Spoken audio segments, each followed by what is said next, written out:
so today we're with Chris. Hey, everybody.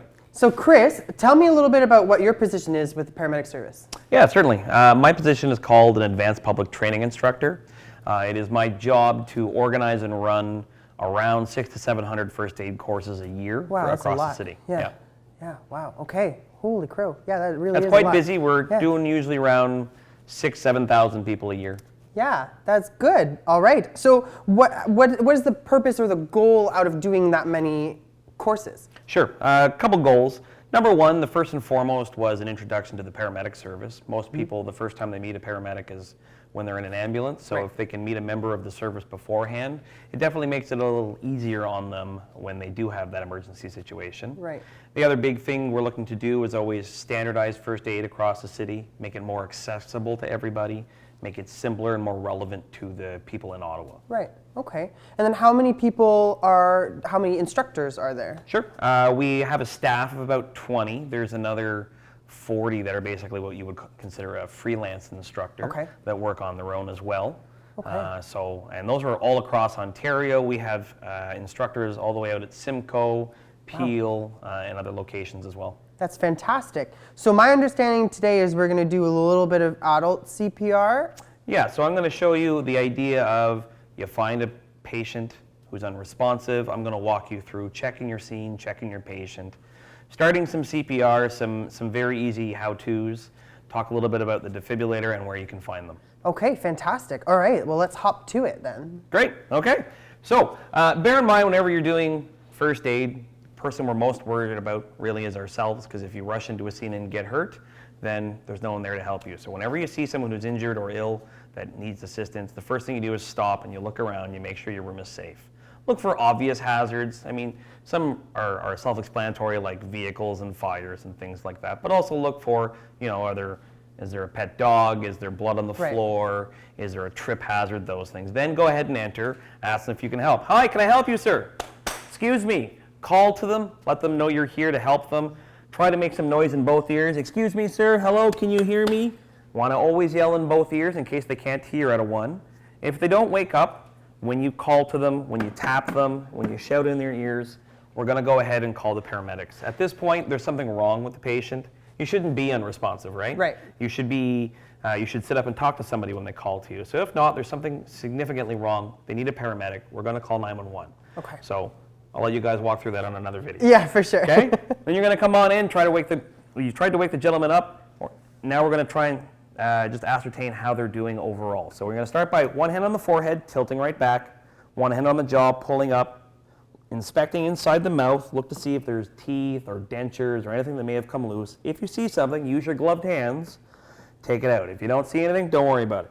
Get down there, check for breathing for 5 seconds. 1, 2, 3, 4, 5. If they're not breathing, you're going to jump right into chest compressions right away, because what that means is they're dead. Their heart's not beating, they're not becoming oxygenated, so you're going to have to do it for them. So take the base of your palm, put it on the sternum right here, right at the center of their chest, their nipple line area here.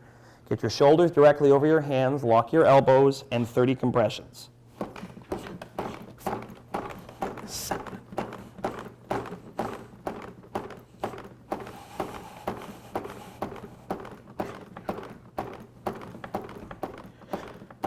Now, if you had a friend or family member of this person, they could then tilt their head back and give them 2 breaths. If you're all by yourself, you don't have a face shield or a pocket mask, or you're concerned or just uncomfortable doing so, don't worry about it. Just keep doing chest compressions. So you would just stay on the chest, again, base of palm on the sternum at the nipple line, and keep doing chest compressions. Okay. And what happens if they're on the ground? Okay, so I'll stop that for now. I'll answer that question in 1 sec. Yeah, for sure. They will keep doing your chest compressions until the defibrillator arrives or until you're too tired to keep doing it. Now, that's a great question because most patients usually aren't up on a table for you. They're usually on the floor. Yeah, absolutely. Do it on the floor. Remember, you're on your knees at that point. The important thing will be to really keep your upper body over your hands so that you can really deliver that compression. Other things to consider is if they're on a bed or a soft surface, you need to remove them from that soft surface and pull them down onto the floor so that your chest compressions are high quality.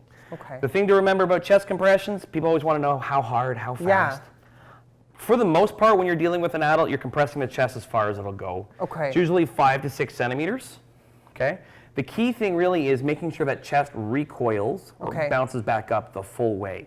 You can go as fast as you want, as long as you're getting the full compression depth of 5 centimeters and a full recoil. Right. So the patient is really what's going to drive how fast you go. It usually works to about 100 to 120 compressions a minute. Okay. So if you need a cue for that, you can do songs like Staying Alive. Another one, Bites the Dust. Heck, the Imperial March in Star Wars is 100 beats a minute. So there you go. a whole bunch of different ones you can hum in your head that'll help keep you on pace. Perfect. That's fantastic. Okay. So in an ideal world, you've started CPR, you've called 911, and you've sent someone else to go get you this nice piece of equipment called a defibrillator. It's really what we need while we're waiting for the medics. A couple nice things about a defibrillator.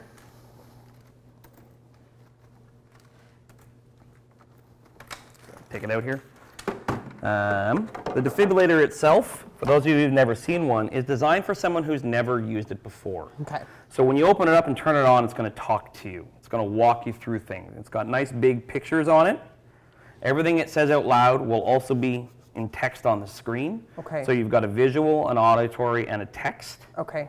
The one downside to defibrillators is basically almost every defibrillator in the city is English. Okay. Because you can only program them in one language at a time. Okay.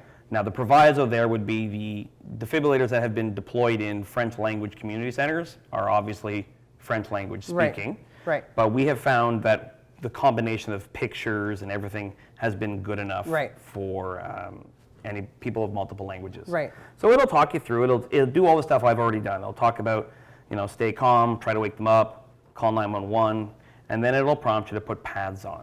So before you can put pads on, obviously we're not normally half naked. You would open up your accessories pouch that comes inside your defibrillator. You would take out the scissors, cut open their clothes. If she was wearing a bra, you would cut that off. You would then dry them, because people who are suffering from cardiac problems are hot and sweaty. So we dry them off, make sure they're all dry, because that will affect the gel, the glue on the pad's ability to stick. Okay. And then if this was a gentleman, we would take out our razor and we would go ahead and shave any chest hair that may be in the way. Right. We don't have to do a full chest shave, right? Okay. We're just shaving where the pad goes and where the pad goes. So it sticks better. That's exactly what it is. Okay. Just think of it as a giant sticker. Okay. Right? Anybody's ever dropped a sticker on the carpet and tried to use it again? No, it doesn't work. Right. Right? So if we get stuff on the back, it doesn't work. Okay. Additionally, inside your accessories kit is, this is a folded up face shield. So you can do mouth the mask. Right. Okay. You have a pair of gloves. Okay. And you have an antiseptic wipe for when you're done for your hands to clean yourself. Okay. Okay? So we would get all that out. We've shaved the chest. In an ideal world, again, you would have continued CPR for me so that we don't stop.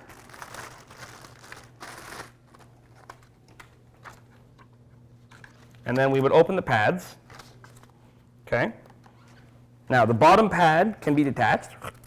Okay? That way, if I'm dealing with a patient that's larger or is pregnant, I can move it as needed. Now, unfortunately, because I've ripped it off, I can't put it back, but it'll still work fine.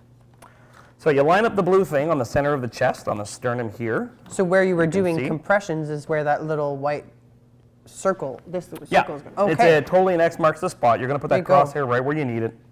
You're going to peel and stick the pads. Okay. So you don't take the sticker, the back of the sticker off and then stick it. You already have it in place and you're just pulling that out. That's correct. So the stickers don't move. That's correct. Okay. And depending on the model of defibrillator you have, you may have to peel and stick. Okay. You'll be able to tell when you look at it right away. And the advantage to this one is, if anybody who's ever, used tape or anything and it's folded over on you, you get to avoid that problem, which is nice. You would then plug it into the defibrillator and turn the defibrillator on. Unit okay. Stay calm. Now, check responsiveness. As you can see, it's going to go through all the process for you. The good news is, if you've already done all of this, you're not going to get stuck waiting. Okay. The machine knows when the pads are on. Right. So a real defib would have right away cut to. Don't touch patient. Analyzing. Okay, so if you've already done all those pre-steps, there's nothing to worry about. Don't touch patient. Analyzing. Okay, and just like the guy in the picture, you should be back, making sure everybody else is back. Shock advised. Don't touch patient. Press flashing shock button. Okay, so this would be here. I'll put my finger on the button, and then bring my eyes back to the patient. Everybody clear? Don't touch patient. Shock delivered. Start CPR. And now it prompts us to jump back into CPR. Go right ahead. Oh, and it has a counter, so you don't even need to hum the songs. That's right. You have a nice pacemaker built in. The only thing you have to remember to do is count to 30. Okay. Which I've already lost, but that's okay. After 30 compressions, again, if you're willing to give breaths, you'd go ahead and give 2 breaths. Right. Otherwise, you just keep going and have no interruptions in your CPR for 2 minutes. Right. Now, is it a big deal if you do lose the 30? Because I know that we're always taught 30 compressions to 2 breaths. If I lose count because I forgot to start, is it a big deal? Not at all. I'm just going to hit pause here so we can hear each other. Not at all. There's no need to be concerned about losing count. Okay. 30 to 2 is a little bit arbitrary. It's that they know it takes a good 12 to 15 compressions to really get the blood pressure higher. Okay. And your next 15 compressions are really what's doing the work. Right. But at the end of the day, don't get hung up on little things. Okay. It's the fact that you're doing something, which is better than nothing. If you did 29 or 32 compressions, it doesn't matter. When I get lost when I'm counting, I just start over at 1, and then I don't have to worry about it. Okay. Okay? All right. And the other thing you pointed out, it's got a beep. Yeah, Yes. The machine has a built-in metronome. It will tell you a nice pacing. You just got to follow along with the beep. It will also tell you if you're not pushing hard enough. You'll get it'll tell you, and I'll turn it on so you can hear it. Push harder.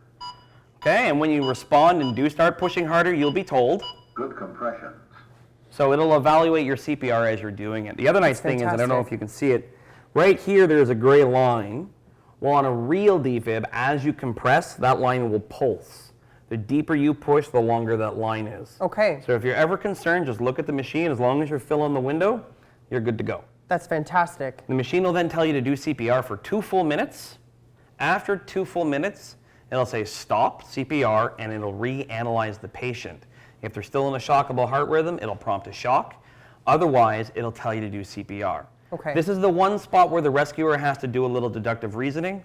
If you're looking at your patient and they're breathing and coughing, do you need to keep doing CPR? Probably not. No, they're alive. Yeah. So the machine will never tell you, hey, your patient's alive, stop. Okay. It is on the rescuer to decide if they look alive to stop. Right. Otherwise, just keep on going with what the defibrillator tells you to do until the paramedics arrive and tell you to stop. Fantastic. All right, well, thank you so much, Chris, for letting us learn about the AED and how to do compressions. It's been amazing, and we're going to let you guys go, but there are lots more videos to go and check out, so thank you, and have a good one. Take care.